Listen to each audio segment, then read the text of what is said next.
Magandang araw mga kabukid. Ako po ay papunta ng Karanglan para sa isang presentation na ating gagawin sa ating mga kababayang farmers dito sa Karanglan or bayan ng Karanglan, Nueva Ecija pa rin, no? Isa na po yung dulong part ng Nueva Ecija. Kasunod po nito ay Nueva Vizcaya na po. Ayan, papasok na po ako ng kanilang landmark, no? Welcome to Karanglan, mga kabukid. Nakarating din po si El Kabukid sa lugar na ito, no? At taglay po natin dito yung ating mga produkto na ipaliliwanag sa kanila. Siyempre, yung ating bagong kinikater na produkto, no? Na magandang katandem ng ating CHC Agritech, ang Yama N Biofertilizer. Ito po ay seed soaking lang at kung lipatanim, spray lang po ito mga kabukid. Napakaganda pong tandem nito sa ating palayan, ano? Even sa ating mga gulayan, napakaganda po nitong gamitin. Ayan, no? So, Yama and Bio and Activator, yan po yung aking hawak. Anyway, ito po, no, binabaybay ko na po ang kahabaan ng kalye papuntang Karanglan. At kung mapapansin nyo, hindi lang masyadong klaro sa aking video, yung bundok na yan mga kabukid, napakagandang pagmasdan, very positive po, no? Napaka-berde, no? Peaceful na peaceful po kung titignan. At maganda po ang weather na binibigay sa atin ang Poong May Kapal. Maraming salamat po sa Diyos sa pagkakataong binigay ninyo sa akin na makalibot dito sa ating mga kababayan. At patuloy rin po ako sa aking pagmamaneho. Sana ma-enjoy po ninyo yung mga view na aking na i-cover sa aking video, no? Medyo zigzag road po dito at mayroong mga konting sirang kalsada. Natural lang naman po yan dahil hindi po natin maiwasan na magkaroon po ng mga bitak-bitak na daanan dahil marami pong sasakyan na mga mabibigat na dumadaan po dyan. Pero ang bonus factor po dito yung napakagandang scenery na makikita niyo dyan. At syempre, sasamantalahin ko na rin po mga kabukid ang pagkakataon na mag-shout out sa aking mga viewers, likers, and followers. At syempre, subscriber din ng aking YouTube channel na El Kabukid. Shout out kay Sir Derek Nalupa ng Maria Aurora, no? Siya po yung ating co-operator or co-farmers cooperator ng ating ginagawang demo ng Department of Agriculture. At syempre, starring po dyan yung ating Yama N Bio, no? Siya po yung ating ginamit bilang seed soaking and root spray ang ating ginawa dyan. So, abangan nyo po yung mga videos na ilalabas ko po dyan sa Maria Aurora. Again, shoutout sa iyo, Sir Derek Nalupa, at kay Ma'am Rose Baliwag ng General Tino, kay Ma'am Princess Enrico Lancanan, Jenaline Smith, at kay Dodong Kil, no? Malupit ito, Dodong Kil, at kay Sir Berhel Evangelista Danao ng Muñoz. Ayan, shoutout sa iyo, Sir. Sana maganda na ang iyong bukid, no? Na-address natin yung problema ni Sir Berhel. At syempre, shoutout din kay Sir Roderick Coral Singian, ayan, at kay Sir Alben Rojas Ilagan na napakasipag mag-like, mag-comment, no? At siyempre sa ating butihing kaibigan dyan sa South Cotabato, kay Sir Adonis Doliente, at kay CJ Pasante, at kay siyempre yung ating pinuntahan dyan sa Maria Aurora, no?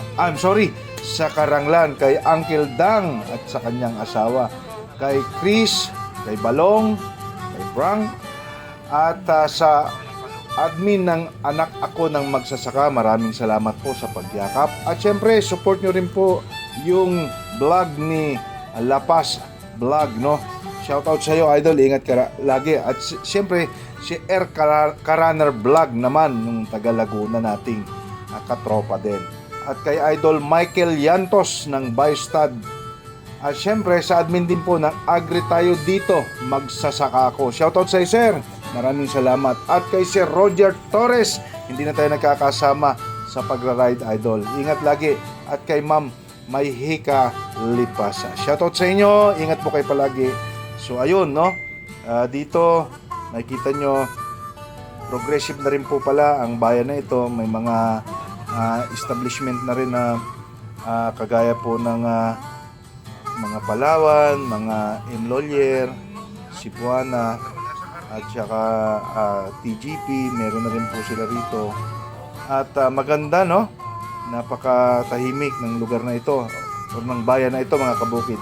Pero later on, mapapansin nyo po dyan ay ang kanilang malapad at napakagandang bukirin, no? Dito na po tayo sa mismong poblasyon nila or town proper ng Caranglan. At dito po ay masyadong historical ang lugar na ito dahil dito daw po nag-abot ang Hapon at ang Amerikano nung panahon na yun. Anyway, history lang naman yan. So, malaking bagay na nalaman ko na dyan pala din sila nagpang-abot. So, kudos sa ating mga kababayang nagbuwis ng kanilang buhay. Ayan po, no? TGP at may mga tindahan na rin ng mga motor. Siyempre, wala pong SM at Robinson at Walter Mart po dyan, mga kabukid. Baka maghanap kayo. So, ayan. At talaga namang ito po sa bandang right side, nandyan po yung kanilang munisipyo. No? Makikita nyo po kung gaano kaganda rin po ang munisipyo nila rito. Ayan, no? Hindi na po tayo huminto, tuloy-tuloy lang po tayo sa ating Pakay.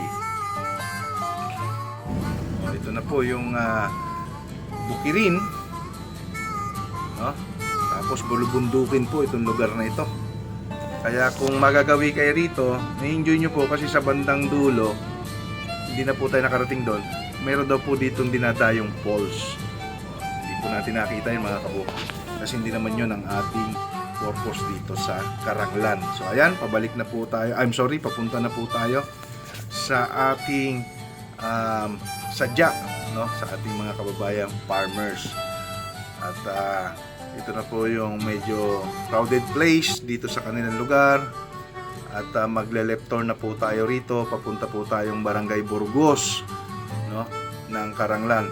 Anyway, hindi pa po yun yung last barangay nila dahil marami pa po, no? Hindi po natin kabisado yung mga barangay, hindi ko na po maisa-isa. Ngayon, kung taga Caranglan po kayo, shoutout po sa inyo mga kapanood ng video ito. Sana ma-appreciate nyo po yung aking munting ginawang video, no? Para sa mga OFW natin, shoutout po sa inyo. Marami po nagko-comment sa akin na natutuwa dahil nadadaanan daw po ng video ko yung kanilang lugar, no? Maraming salamat po sa inyo, ma'am, sir, no? Saan man panig kayo ng mundo. Ayan, sana ma-appreciate nyo po. At ayan, tuloy-tuloy lang po ako. So malapit na po tayo sa kanilang mga bukirin, mga kabukid. At talaga namang mamamangha kayo dahil sa kabila ng puro bulubundukin, malapad po ang kanilang bukirin dito. Ayan po, no? Nasa kabandang kanan ko ay bukirin po yan sa likod ng mga bahayan na yan. At malamig po ang klima rito, mga kabukid, ha? Dahil nag-overnight po ako rito. Dahil siyempre sa ganda po ng pinakisama ng ating mga farmers dito, especially kay Uncle Dang at sa kanyang may bahay, sa kanyang mga anak, no? Maraming salamat po sa napakainit na pagtanggap ninyo kay El Kabukid, no? Babalik at babalik po ako dito sa lugar ninyo. At mag-i-enjoy tayo ng todo-todo, no? At syempre pinopromote ko palagi sa kanila yung ating bagong produktong Yamaen Biofertilizer, no? At syempre ang ating CHC Agritech, katandem po yan, mga kabukid, no? At ayan, napakaganda po ng panahon, aliwalas, kita niyo po yung kalangitan, napaka sky blue ang kulay. Ayan, papasok na po tayo sa kanilang bukirin. Ito, nilaland trip na po yung nasa right side ko. At ilang panahon na lang ay yan po ay may tanim na. Dito po ay para din pong normal na bukirin sa kagaya po ng mga Talavera, Rizal, no? Wala po silang tinatawag na schedule ng kung gusto mo magtanim ka na. Parang gano'n, no? Wala silang sabayan na pagtatanim po talaga. Kaya rito po, may mapapansin po kayo dyan, may aanihin na, mayroon namang tinatanim pa lang. meron namang nilaland trip pa lang, so hindi po sila sabay-sabay dito magtanim. At ang kanila pong tubig dito ay galing po ng Kasiknan River, no? Kasi yung bundok na yan, sabi nila, yung likod po niyan, Nueva Vizcaya na. May access road din po dito mga kabukid. Yan, kagaya nyo po dito, hindi po yan fish pond, bukid po yan mga kabukid. Kaya lang, matubig pa. Oh. Pagbalik po siguro natin dito, kung loloobin, ay puno na po ito ng tanim. Nakakatuwa naman dahil talagang concrete road na rin po ito, no? May mga barangay po kasi akong napupuntahan. Although cities na sila, pero rough road po yung kanilang daanan. Pero dito, no, nakakatuwa dahil concrete road po ang kanilang kalsada, mga kabukid. No? Yan, kanina po ako bumabaybay pero wala na pong ubos. Yung bukiring na tatanaw sa aking video, kaliwat kanan po yan, may nadaanan akong may tanim na. Ito naman, matubig pa. Yan, sa right side ko, yan, may tanim na po yan, di lang klaro, no? Hindi ko lang po na i-focus yung camera. Kasi medyo nagmamadali na po tayo mga kabukid dahil naghihintay na po sina Uncle Dang sa atin at nagluto raw ng malupit na native na manok.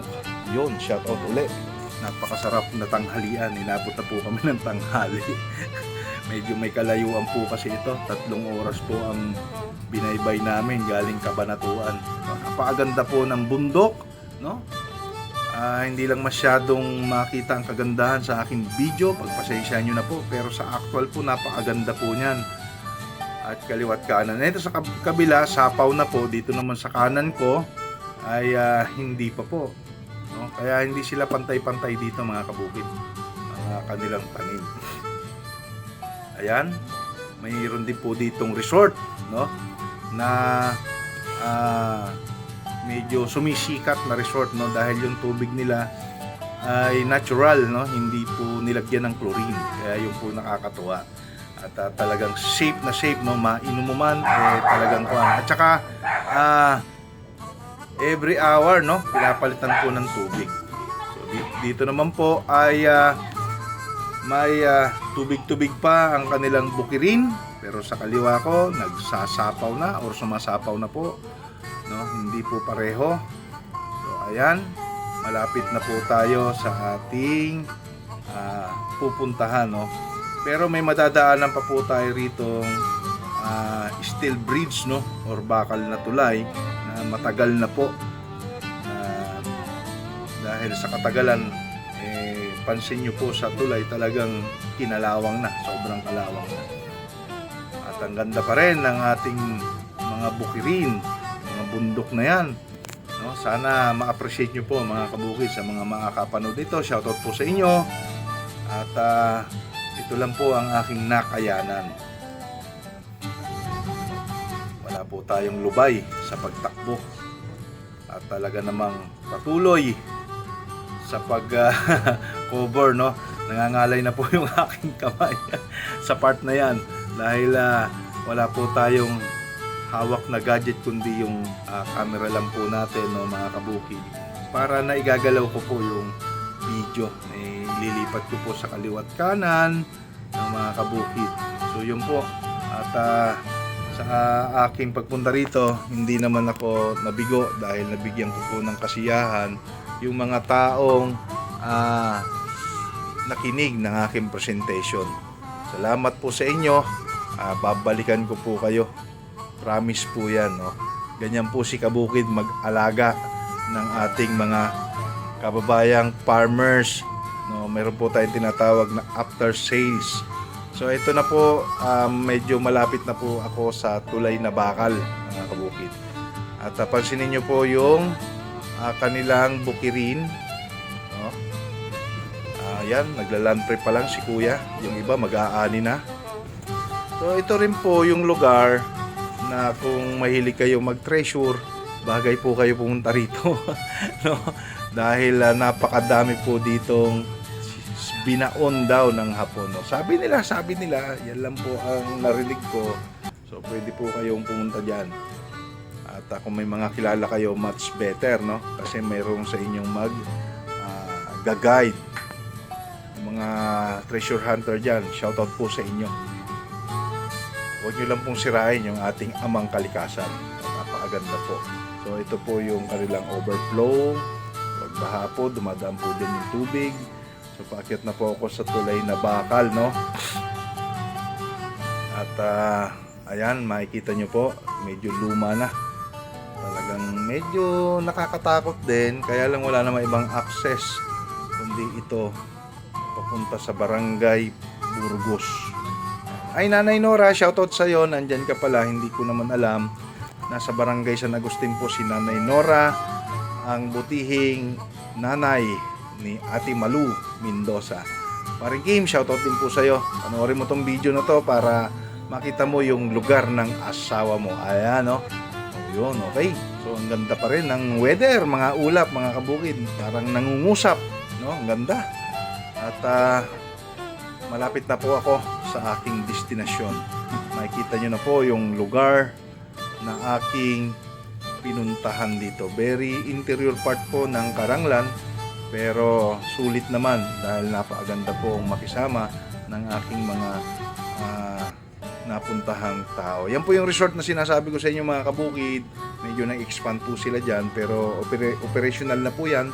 Pwede nyo na pong pasyalan. Pasensya na po kayo, nakakalimutan ko lang po yung pangalan ng resort na yan. Yan po nasa left side ko. At sa bandang dulo ay dyan naman po yung ating pupuntahan, no? Malapit na po akong magtapos. Maraming salamat po sa mga nanood ng bidyong ito, nagtiyaga, nag-like, nag-share. Ingat po kayo palagi, mga kabukid. Hanggang dito na lang. At maraming salamat po sa panonood ninyo ng aking bidyong ito. Mabuhay po kayo, mga kabukid, and God bless.